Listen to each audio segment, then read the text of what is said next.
You are being judged, right now, in silence, for your absence, for your gaze, for what you refuse to say. And while you believe that silence protects you, it is crafting a version of yourself that you may not even recognize. Sartre knew this. He said that doing nothing is already doing something, and that neutrality is a dangerous illusion for men who seek respect. You grew up believing that remaining silent was a sign of power, that not reacting gave you control. But what if I told you that in many cases, silence is merely a sophisticated form of submission, a way to avoid the responsibility of taking a stance, and to let others define who you are? Here, you will understand when silence elevates you and when it surrenders you, when staying silent is strategic and when it is simply fear disguised as wisdom. Because Sartre was not interested in men hiding behind neutrality. He spoke of radical freedom, and true freedom requires positioning yourself even when it hurts. If you've ever felt misunderstood despite doing nothing, share it in the comments. That could be the beginning of your transformation. And if you know someone who is constantly judged in silence, share this with them. They will understand why. You were programmed to believe a lie. Stay silent, it gives you power. Don't react, let them speak. Explaining yourself only makes you lose. Inia, pretty phrases, barroom philosophy. But Sartre would laugh at that, because he knew that true freedom is not passivity, it's the responsibility for every choice, including the choice to refrain from choosing. The modern man lives trapped in an existential dilemma. He thinks that not taking a stance protects him from judgment, when in reality, it hands it to him on a silver platter. Because the world doesn't pause to ask about your intentions, the world reads you, interprets you, defines you. And if you don't participate in that definition, others will do it for you. And it will rarely be the version you desire. Sartre called this bad faith. You pretend you're not making a choice when in fact you're making the worst of all, leaving your narrative in the hands of those who observe you. You convince yourself that you're being neutral when you're being negligent, that you're being strong when you're being cowardly. Think about how many times you stayed silent to avoid conflict, not to seem defensive, not to give ammunition to your critics. And the result? They created their own ammunition. They interpreted your silence as an admission of guilt, as weakness, as a lack of character. You tried to be wise and ended up being read as guilty.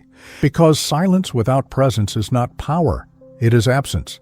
And in contexts of judgment, absence will always be filled by the narrative of those brave enough to speak. You relinquish the stage. You hand over the microphone. And then you wonder why the story they tell about you bears no resemblance to who you truly are. You believe you're only being judged when the conflict is explicit, when someone directly attacks you, when the accusation is clear. But Sartre understood that the most dangerous judgment is the silent one, that which occurs through glances, pauses, and the subtext of conversations you're unaware of.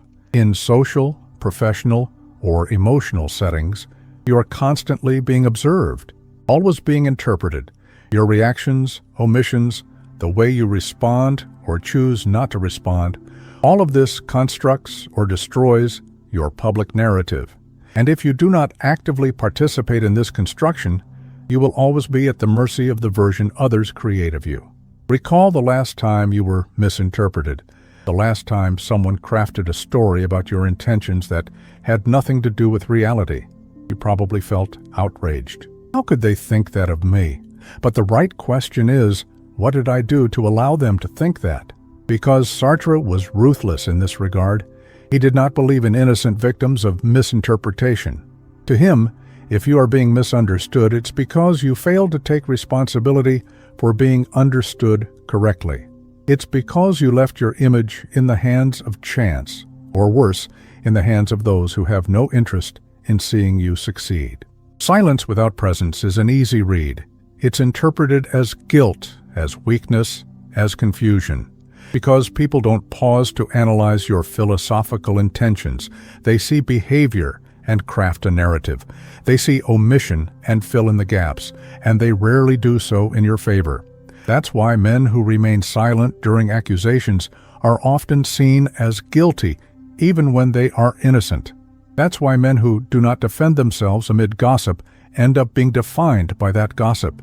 Not because the world is unjust, but because they abdicated the right to write their own story. Not all silence is the same. Sartre knew that. There is silence born of inner strength, calculated, intentional, full of presence. And there is the silence born of fear, reactive, defensive, devoid of authority. The distinction between them lies not in what you withhold, but in why you choose not to speak. Strategic silence demands presence, intention, and authority. It is the silence of the man who knows exactly what he is doing when he opts to remain silent, who is aware of the impact of his omission, who employs silence as a conscious tool, not as an unconscious shield. This man does not remain silent because he fears appearing defensive. He remains silent because he understands that some accusations are so trivial that responding would only amplify them. He does not stay silent because he lacks words.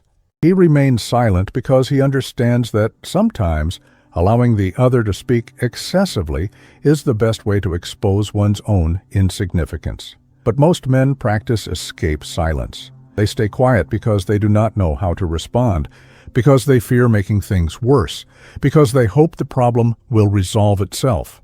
This silence does not convey power, it signals absence. It does not project strength, it projects paralysis. Sartre would describe this type of silence as existential bad faith. It's you pretending you have no choice when, in reality, you are choosing the easiest option. It's convincing yourself that remaining silent is wisdom when, in truth, it is merely a way to avoid taking responsibility for positioning yourself. The difference is simple. Strategic silence communicates. Escape silence merely omits. One speaks through non-assertion. The other simply does not speak. One is silent presence. The other is noisy absence. If any part of this video has already made you reflect on the kind of silence you practice, mark this moment in the comments. That's where change begins. And if it resonated with you so far, leave a like, not for me, but for yourself. Sartre had an obsession to unmask bad faith.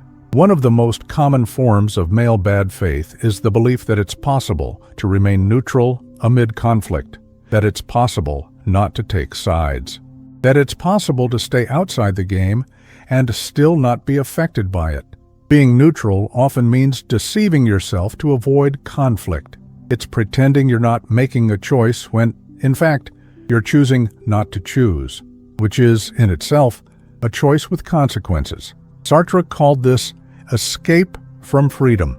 You are free to take a stance, but you avoid this freedom because it comes with responsibility.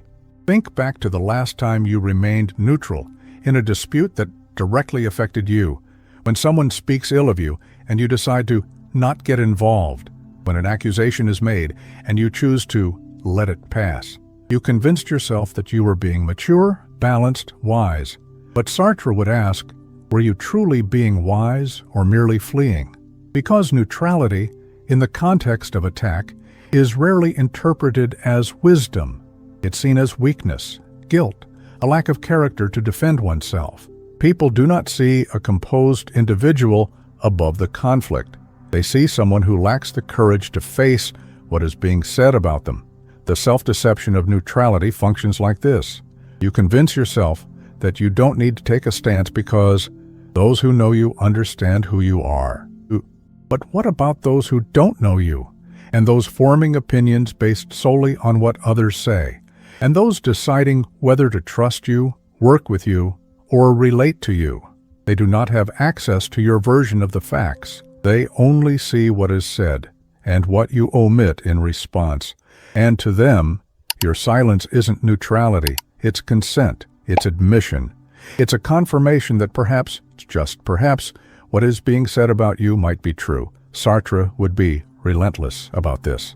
He would say that you're using neutrality as an excuse to avoid the anguish of choice, that you're pretending that it's possible to exist without defining yourself, when in reality, you're being defined by your own omission. But Sartre was not an advocate of silence or mindless chatter. He championed conscious choice.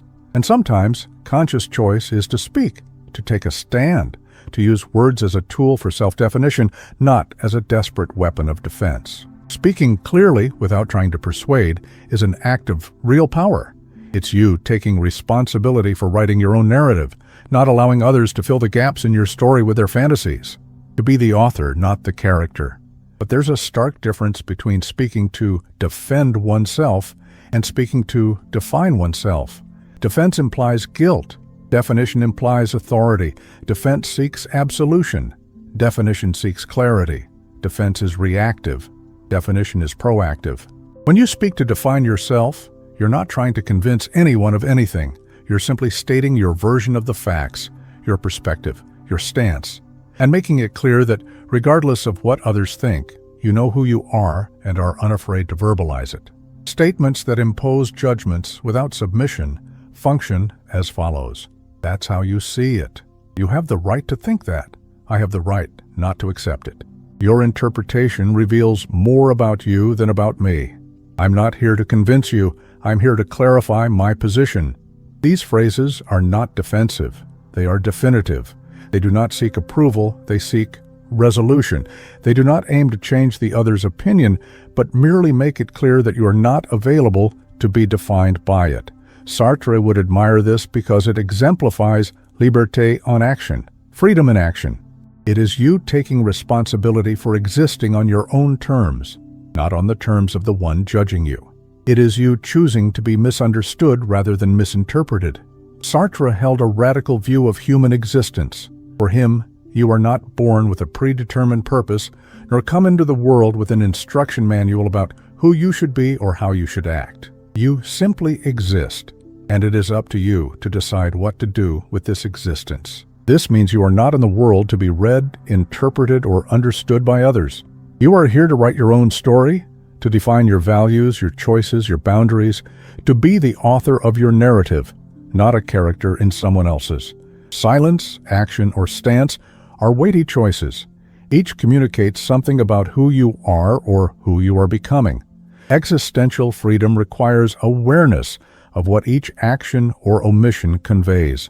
It demands you take responsibility for the impact of your choices, especially when, or precisely because, they might be misinterpreted. That's why unconscious silence is so dangerous, not because it is silence, but because it is unconscious. You remain silent without knowing why, without calculating its impact, without taking responsibility for what that omission communicates about you.